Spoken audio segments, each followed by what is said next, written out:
네, 안녕하십니까. 오늘은 그 3월 25일이죠. 토요일입니다. 그 광화문에 집회가 굉장히 많았어요. 그 마로리의 광장에서부터 해서 광화문 시청까지 민주노총 등을 이제 비롯해서 노동계 윤석열 퇴진, 결국은 윤석열 퇴진 집회입니다. 그리고 그 시청에는 이제 노동계를 제외한 일반 시민들 거의 뭐 3차로를 다 차지한 그런 큰 집회였어요. 한 2만 명 정도, 그 경찰 추산 한 2만 명 정도가 이제 오늘 집회를 했습니다. 그 와중에 이제 뭐 일파만파라든가 뭐 우파 그, 아스팔트 세력들 나와서 같이 집회를 했지만 그 목소리가 죽는 그런 분위기였다라고 말할 수 있습니다. 저는 그 오전에 나가서 기다렸다가 마로니에서부터 쭉 촬영을 이제 시작을 했어요. 촬영하는 것은 지금 당장에 아직 편집은 못했지만 이것을 이제 편집을 좀 해서 이제 여러분들한테 제공을 할까 합니다. 어쨌든 지금 좌파 진영에서는 윤석열 퇴진을 목적으로 한 집회가 지난주에도 그렇고 지지난주에도 그렇고 계속 토요일마다 또는 평일에도 계속 열리고 있습니다. 시청, 그러니까 도서관 이쪽에는 이태원 참사 관련 그 유족분들하고 그 유족들을 부추기는 세력들이 있죠. 그 세월호와 같은 그런 그 촛불 그 집회가 크게 일어나도록 바라는 세력이 이제 있죠. 이 양반들이 지원한다고 말해도 되겠죠. 이지한 어머니부터 해서 제가 직접 얼굴도 보고 뭐 촬영도 하고 했습니다만 워낙에 뭐 촬영하지 말라는 스티커가 붙어 있어서 뭐 쉽게 촬영하지는 못했습니다만 간간히 촬영을 해봤습니다. 촬영을 해봤는데 뒷좌석에 앉아 있을 때는 굉장히 편안한 모습이에요. 근데 앞에만 나오면은 아주 심각한 표정을 짓는 그런 모순된 모습을 보이기도 합니다. 뭐 세월호라고 그렇지 않았겠어요? 세월호 사고 때, 그 자식들을 잃은 그 부모들은 그냥 슬픔이었을 거예요. 슬픔. 근데 어느샌가 갑자기 정치투쟁으로 발전하고 결국은 박근혜 퇴진이라는, 박근혜 탄핵이라는 그 불이 언론사, 검찰까지 번져서 결국은 박근혜 대통령이 탄핵을 당하는 그런 일이 있었죠. 이번 이태원 사건도 그렇게 하려고 하는 것이 아닌가라는 생각이 듭니다. 왜냐하면은 북한이 퇴진이 추모다 이런 어떤 메시지를 던지고 나서 지금 이태원 그 사고, 힐러원 사고를 빌미로 해서 계속 집회를 연일 이어가고 있는 그런 상황이죠. 거기에다가 윤석열 대통령이 일본에 가서 친일 외교, 그러니까 그동안에 소원했던 서로 양국 간의 경제 발전을 위한 협력이 완전히 끊어진 상황. 이 반일 감정 때문에 문재인 정부 반일 감정 때문에 끊어져 있던 것을 이번에 다시 이었죠. 양국의 이익이 되는 경제 발전을 위해서 가고자 하는 것인데 이 양반들 그러니까 좌파 진영에서는 이것을 가지고 친일이다, 매국이다 라고 매도를 하면서 연일 시위를 벌이고 있는 겁니다. 이 배경에도 역시 북한의 지령이 있었다라고 저는 보여집니다. 왜냐하면 그 구호가 아주 어떻게 그렇게 같을 수가 있어요? 같을 수가 없습니다. 네? 이런 거를 볼 때 국내에 북한의 사주를 밟는 세력이 있다. 뭐 그것은 우리가 말로 공공연하게 떠들지는 못하지만 실질적으로 그런 일이 일어나니까 의심할 수밖에 없는 겁니다. 국정원의 그 공안 수사관 다 그 잘리지 않았습니까? 몇백 명이나 되는 사람이 다 잘리고 공안 수사를 경찰에 넘겼지만 경찰은 이미 경찰 노조가 있을 정도로 이미 자익화가 진행되고 있는 상황입니다. 이러한 상황에서 어떻게 반정부 시위를 하는 사람들에 대해서 단속을 하고 수사를 할 수가 있겠어요? 이것을 노리는 게 바로 조사파들이고 북한 대남 공작 세력이 아닌가. 이 싸움은 이미 해방 전국 때부터 일어났던 일입니다. 노동운동이 아니죠. 독립운동. 독립운동은 공산주의자하고 민족주의자 같이 동맹으로 발투쟁을 했지만 해방이 되고 나서는 갈라섰죠. 갈라섰는데 사실 그 시기에 1930년대부터 해서 그 시기에 그 당시에 소련이 공산주의 명주였죠.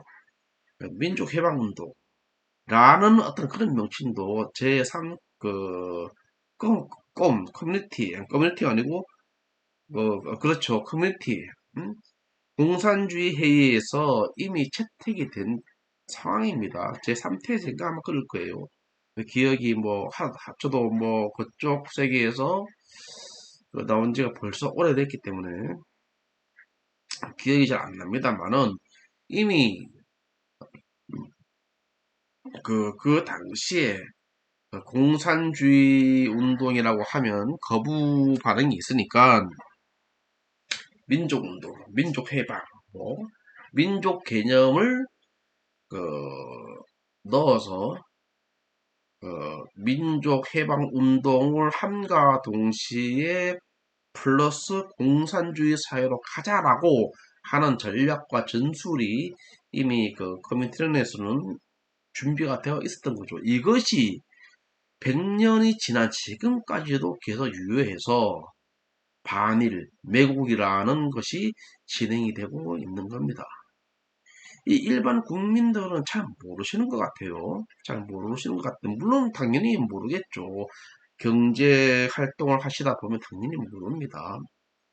이 모르는 것까진 좋은데 이 모르면서 선전선동에 농락당해서 촛불을 들러 강화문에 나간다든가 오늘처럼 마로니에 공원에 나가서 같이 환호하고 박수치고 뭐 태진이 뭐 추모다 윤석열은 매국노다 이런 어떤 선전선동에 놀아나는 사람들을 보고 있으면 오늘 제가 촬영했습니다만은 참 참 우리나라 사람들은 합리적인 사고를 한다기보다도 굉장히 감성적이에요. 너무 감성적이에요. 그러다 보니까 약간의 선전과 선동이 있으면 그냥 다 넘어갑니다. 다 촛불 들어요. 이것을 노리는 게 바로 국내 좌파, 주사파, 좌파를 주도하고 있는 주사파, 주사파 뒤에 있는 대남 공작을 총지휘하는 북한 정권 김정일, 그 위에 주체사상을 바탕으로 하는 이러한 시스템을 잘 모르고 있어요. 너무너무 안타까워요. 제가 오늘 마로니에 공원부터 해서 저 시청까지 제가 쭉 계속 다녔는데 이것이 참 잘못하면 촛불처럼 박근혜 탄핵 촛불 그처럼 그렇게 번져 나갈 수도 있겠다라는 그런 생각을 했습니다. 그러고 나서 어떻게 됐어요? 그러고 나서 박근혜 대통령이 탄핵당했지 않습니까? 저도 그때 그 헌법 그 재판소 앞에 저도 같이 그때 탄핵 이정님 목소리가 기억이 나는데 그때 저도 있었습니다. 그때 울분을 토하고 있었죠.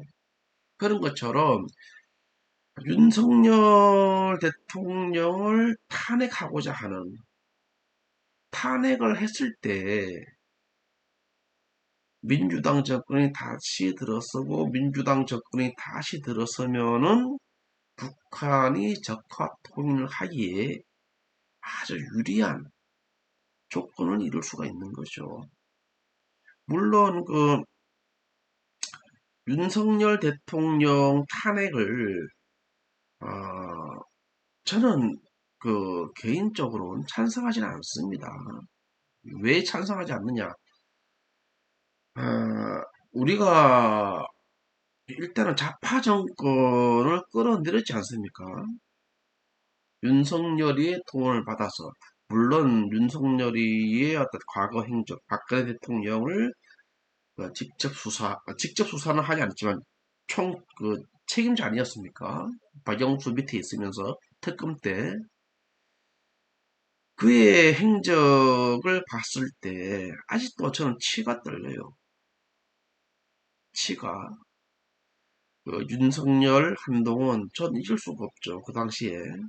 하지만 이왕 기사 이렇게 진행이 된 것에 대해 가지고 일단 윤석열이가 어제 수요일 날에도 나름대로 어, 서해에서 순국한 55인의 열사에 대해서 일일이 이름을 거론하면서 눈물까지 흘리지 않았습니까?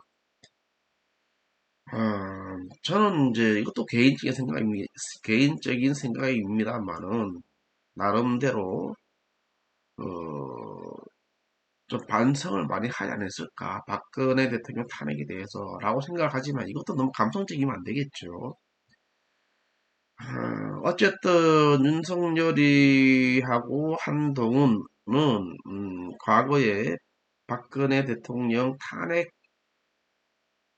직접 수사한 책임자, 실무자로서 분명히 그 책임은 물어야 된다고 생각을 합니다. 하지만 지금은 아니에요. 지금은 아니고 우리가 정권을 재창출하고 난 다음 혹은 그 이전 우리의 국회의원 수가 더 많아지고 난 이후에 그것이 가능할 것이다.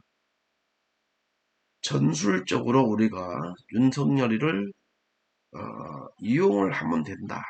활용을 하면 된다. 저는 그렇게 생각을 합니다. 물론 지금 이후라도 더 많은 반성을 하고 이렇게 한다 그러면은 또 달라질 수 있겠지만 어쨌든 거기에 대한 책임은 윤석열이든 한동훈이든 그 당시에 특검에 참여했던 사람들 태블릿 PC 변희재가 이야기하는 태블릿 PC 조작 분명히 책임을 물어야 된다고 생각을 합니다. 하지만 지금은 때가 아니다. 저는 그런 생각을 합니다. 네. 그래요. 오늘 너무 뭐 이야기가 또 뭐 두서없이 이렇게 저렇게 흘러갔습니다.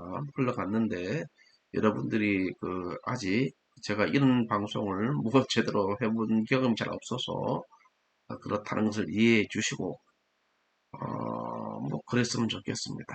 다음에는 뭐 더 나은 방송으로 여러분을 찾아뵙도록 하겠습니다. 감사합니다.